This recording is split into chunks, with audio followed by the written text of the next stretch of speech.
Hello Psychologies magazine readers, subscribers and friends.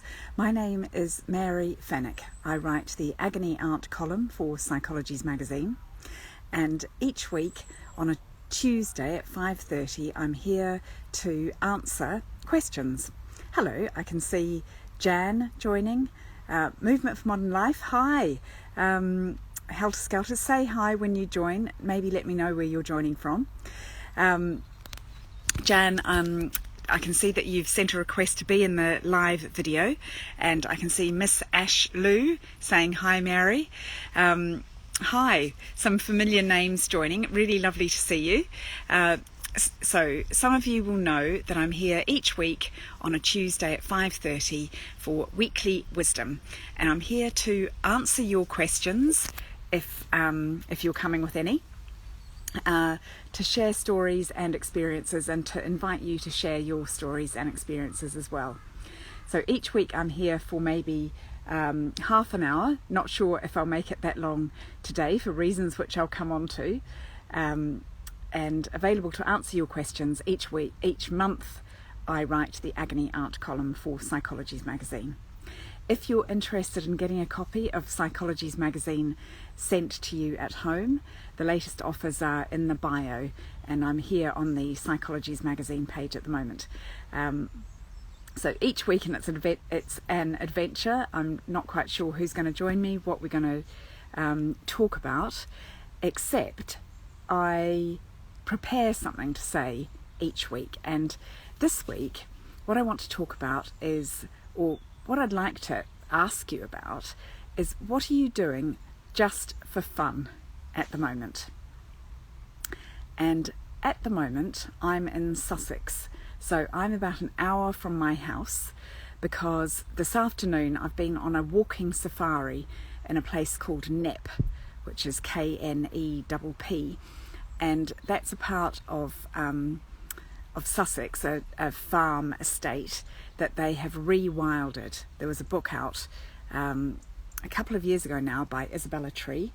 I've just got a man walking past me who's going to think I'm a bit nutty. So I've just been on a walking safari at Knepp in West Sussex, and now I've come to Storrington in West Sussex, which I've got family connections to, and I've stopped off here to do my Instagram live with readers and friends of Psychologies magazine. What I want to talk about is what you are doing, if anything, for fun at the moment. Hi, I can see Anna Keeble, I can see By Nout New joining, I can see C Smudger, I think, joining. Let me know where you're joining from. Particularly let me know if you've got any comments, questions or stories related to what you are doing for fun at the moment. Because just for fun, this afternoon I took an afternoon off, abandoned what I might have been doing for work, and drove to West Sussex to go on a walking safari of an area that has been rewilded. So they have allowed the farmland to turn back into what it wants to be, what it probably is not exactly as it was, say 500 or 600 years ago, but that's the direction in which they're heading. They are allowing trees to grow where they want to. They're allowing animals to graze. They're allowing the vegetation to come back in the way in which it might have been centuries ago in this part of England. I can see Heather Robert. I'm not sure if that might be a Heather Roberts that I know, but say hello as you're joining and let me know where you're joining from. Particularly, I can see Heaven's Fountain, who says, hi, I'm Tasneem from South Africa. It's always a really international group on these calls, which is one of the reasons I really love doing them. And this time it's effectively an outside broadcast, a live broadcast from Sussex. I'm not at home today because I've been doing something just entirely for fun this afternoon. I heard about this wilding project, and basically it's fun for me anytime I get outside. And Tasneem is saying, for fun, I colour. And Heather Roberts 677 is saying, sorry, no, I'm another Heather. You're extremely welcome, Heather. I'm actually friends with another person who is called Mary Fenwick on LinkedIn. So I know there's always more than one of each name. My daughter, whose name is Isabel Riley, she's friends with another Isabel Riley. So you are very welcome. No need to apologise, Heather. So just for fun, I signed up a couple of months ago. I've got Julia from Manchester who says buy Nout New. Fantastic message. So I was looking on the website for NEP, I don't know, 6 weeks or so ago, looking at their safaris, and they're not, currently at the moment, they are not doing vehicle safaris for a number of reasons. One is they can't really have people distanced sufficiently if you're sitting in one of their kind of Land Rovers, and I think that's one of the main reasons. But then it's turned out to have a side benefit, that the walking safaris mean that they can take more people. So whereas they once had 4 or 5 guides, they've currently got a rota of about 20 guides working at NEP, and I was on a group of 10 doing this walking safari for 3 hours this afternoon. We just set off with our guide Tom. The first thing we stopped and looked at was storks, which are just fantasy creatures to see flying overhead, 6-foot wingspan, these huge black and white birds. As I'm sitting here in the churchyard in Storrington, there's a pigeon flying overhead. We saw buzzards. We did a lot of bird watching, but we also saw a lot of fallow deer. Unfortunately, we didn't see any of the red deer. They also have roe deer. They've got Tamworth pigs, and the Tamworth pigs are taking the place of what would have been wild boar in England. Heaven's Fountain is saying, wow, yeah, it was just so really, really a lovely way to spend a gorgeous sunny afternoon in the Sussex countryside. You can hear the church bells ringing in the background where I am. And one of the things that they're really excited about at NEP at the moment is they're going to reintroduce beaver. So Buy Nout New says, that sounds amazing. We have Knowlesley Safari quite near us, not sure if it's open. Yeah, well, NEP has had to be closed all through this period of time, under lockdown obviously, and sort of March through to July they were closed, which would normally be a really busy time of year for them. And I'm not sure when they reopened, but at the point at which I was looking on the website, which must have been, I don't know, 6 weeks or so ago, I was looking at their safaris, and there was just one space left on one safari in September, and I just grabbed it, knowing that I would end up going on my own, whereas ideally, you know, maybe I would have gone with a friend. But actually sometimes these things are fun to do on your own. So I can see Nikki joining. Nikki and I bonded recently because I was staying near her, and we have in common that one of the things we do for fun is go paddleboarding. I think Nikki's quite a bit more experienced than me at paddleboarding. Today, Nikki, I'm talking in general about the things that we do for fun, because we have been through a period of time where it almost felt against the rules to talk about fun, to talk about the things that you might do just for pleasure, just because they seemed like a good idea, or things that have got no particular purpose or function in the world. Yeah, Rosie Brunch. Hi, Rosie. Great to see you. What are you doing for fun at the moment? Your thoughts and ideas about what you're doing for fun, for pleasure, for that pure momentary uplift and wow factor. Nikki says, I've been paddleboarding today, and simply knowing I'm going eases stress. What a gorgeous day to be paddleboarding. It's been, when I got back in the car this afternoon, it was 27 degrees where I am. Hi, Gavin John. Gavin John 85. Life ever after, pocket full of something, can't see the end of your name. So to recap, in case anybody missed at the start, Gavin John 85 is saying it's very hard at the moment. Thank you for joining and thank you for letting us know, and I'm really sorry to hear that it's hard at the moment, and I really know it's really tough. I'm wanting to talk about these moments of lightness and joy and uplift and things that we do for the tiny little moment of pleasure, because that's been so lacking.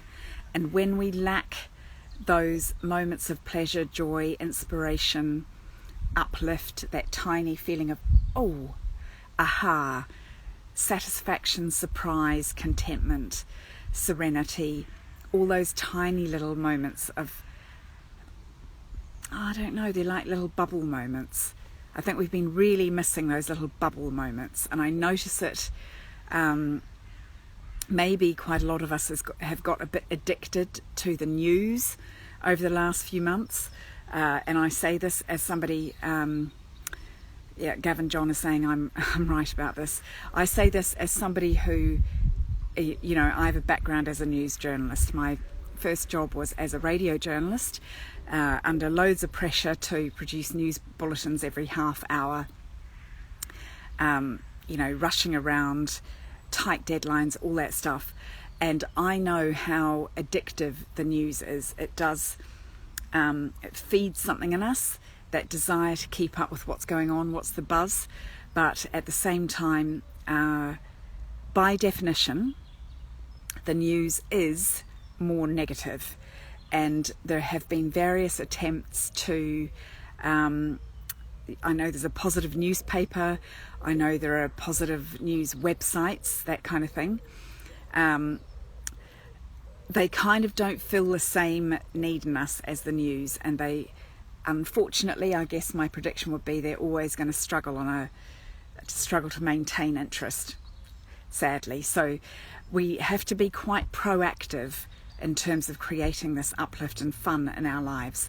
By Nout New, Julie says, I go indoor rock climbing. I'm not very good at it, but love being high up.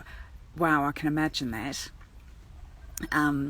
I love these things that I'm not very good at, actually, because I find them very engaging. For instance, I wouldn't say that I'm particularly good at sailing. I'm definitely not very good at paddleboarding yet. But the magic of being able to say yet is part of the fun. And I enjoy those things that I'm not particularly good at, because I find them so absorbing. You have to focus so much at those things that you're learning and trying to get better at. So those of you who are just joining, I'm Mary Fenwick. I write the Agony Aunt column for Psychology's magazine. So that's a monthly gig for me, and it's one of my favourite parts of the month. But each week I'm here on a Tuesday at 5:30, available to answer your questions, share stories, share tips, I don't know, fun experiences on a particular theme. And this week's theme is, what are we doing for fun? What are we doing just because the idea pops into our head and we think, oh, I'd really like to do that. And I think that we've probably, most of us, been through a period of time where it's been quite difficult to make those little moments happen. Now I'm going to read what it says here. Nikki says she's abseiling down the Spinnaker Tower in Portsmouth on Sunday for charity, but also for fun. A great way to momentarily release myself from these challenging times. Yeah, wow. Yeah. Wow, Nikki, indeed. That is a big wow. That will be so much focus in those moments. I'm just trying to imagine it. But I love being up high as well. I love anywhere with a view. I love restaurants with a view. I love a bar with a view. I love anywhere where you're up high. And I think it's to do with perspective. my friends joke about getting high with Mary. They know that that's going to be one of the things I want. But yeah, I love a view, anywhere with a view. One of the things I was noticing today in this walking safari in Knapp was how there's something soothing about just looking at the natural landscape, and I know that there's more and more research about this at the moment. I'm going to say, so I'm going to come back to natural landscape, but just reading, Gavin John 85 says, on a positive note, this might sound weird, but I've been watching some fun childhood films recently, like Disney's Hocus Pocus and the Goonies. Childhood films always remind me of a very happy time. Now, funnily enough, that was the other theme that I thought about talking about today. I'm looking at a bird flying overhead. I was thinking about fun and these little moments of pleasure. And for me, this moment of pleasure, or this 3 hours of going on the safari this afternoon, is also related to kind of nostalgia for me, because it's brought me back to an area of the country, an area of England that I know really well, because this is where my grandmother lived. I grew up in New Zealand, but with a grandmother who I perceived as English, although she was also from New Zealand. But for all of my lifetime, so before I was born, she was living in England, and she was living in this part of the world near Storrington in West Sussex. And so coming back to Knapp was only 15 minutes from Storrington. And that's why I've driven over to Storrington. I'm actually sitting in the churchyard here, and I'm going to go and look for my grandfather's grave after this. But I can't, it's so long since I've been here, I can't even really remember where it is. But one of the other themes that I was thinking about is how sometimes when we're in a difficult time, that connection with our childhood, with a time that feels simpler for us, and a time where maybe we could access these pure pleasures more easily. It's very comforting when the immediate world, the present, has been so challenging. And I can really understand how Gavin John is saying that connecting with these childhood films has been a comfort at the moment, and has been kind of a kind of more positive thing to do. So anybody else got ideas about what they're doing for pleasure, for fun, for relaxation, maybe to escape at the moment, to find that little moment where it's not for any particular purpose. The purpose is the fun. Although even calling it fun might sound as if I'm being too demanding, because sometimes when I hear other people talking about fun, I feel, oh God, like New Year's Eve has that effect on me. The idea that you must have fun at a particular time makes me feel like crawling into more of a cave. So something that is gentle, escapist, something more like pleasure, enjoyment. Yeah, maybe I'm talking about enjoyment more than enjoyment, escapism, nostalgia.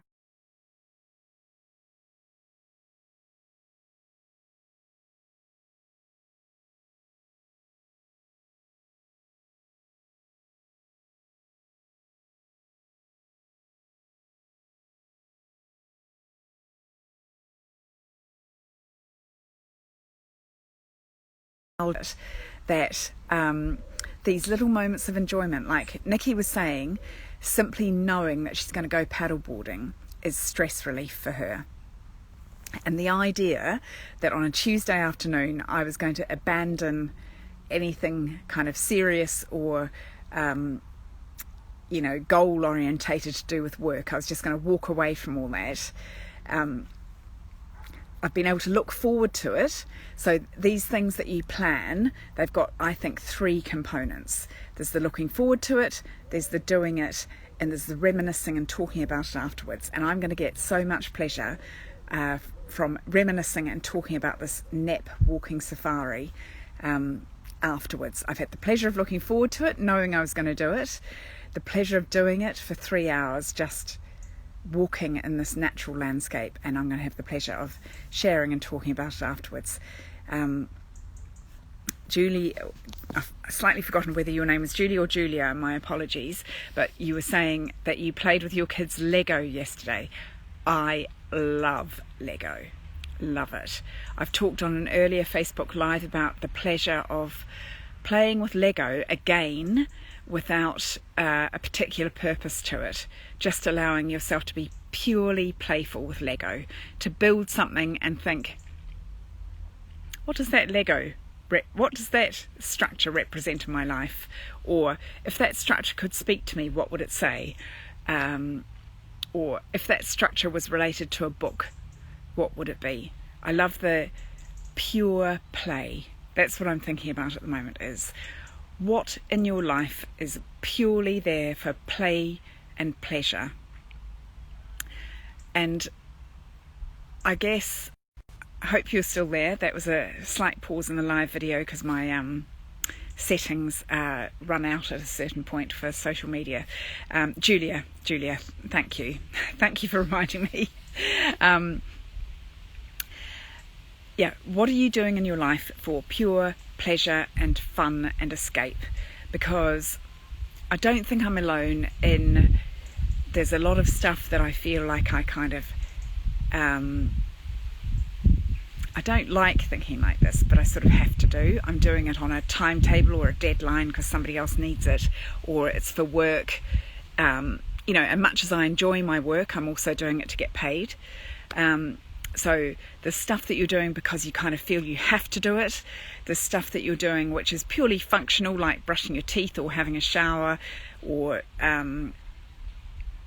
cleaning the loo, the stuff that you're doing for other people, which does have its own pleasure and reward, definitely. The stuff you're doing to support other people out of some form of love or duty. But what are the things in your life that you are doing purely for you, because you want to, because you know that you'll enjoy it for that period of time, no matter how short, how long? And that is 6 p.m. Thank you so much for joining me. I can see this is me 92 joining. I'm at the tail end of my Instagram live, actually. I'm here each week, 5:30 on a Tuesday. Weekly Wisdom with me, Mary Fenwick. Hi, Laura. We connected last week. Lovely to see you again. I'm just wrapping up this week, actually. I'm here 5:30 on a Tuesday, Weekly Wisdom. Here to answer your questions, to share stories and experiences from behind the scenes at the Agony Art column at Psychology's magazine. So I hope you'll join me again next week, next Tuesday, 5:30. I was going to say same place. It won't be same place, but join me next week. See you then. Laura, lovely to see you. Thanks for joining. See you again next week, I hope. Bye.